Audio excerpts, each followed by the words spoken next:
Welcome to this section where I'll show you how you can work with an image easily and get results fast. We'll start by explaining Photoshop's interface. I know some people consider it overwhelming and intimidating, but after my lecture, you'll see there's nothing complicated about it. We'll continue by customizing our workspace so it will better fit your needs. Everybody is different, so I want to take a few minutes and show you how you can set Photoshop up for yourself. The fun stuff comes next, where I show you how you can open an image in 6 different ways. I'll present different scenarios and why some methods are better in certain situations.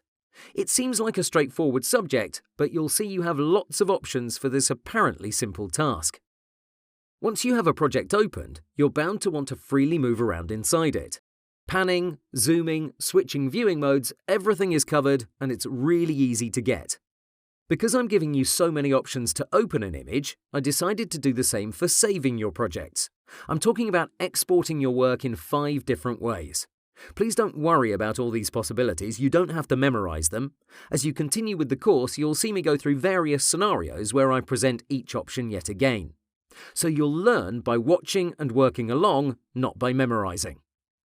Finally, we have 2 activities at the end. We'll resize an image both ways. I'll make it tiny, but I'll also blow it up to 300%. Then we'll use the crop tool and cut away any unwanted areas fast and without any effort. Finally, you'll see how I straighten an image with only a few clicks. These are skills you can implement today in your workflow. So let's get started.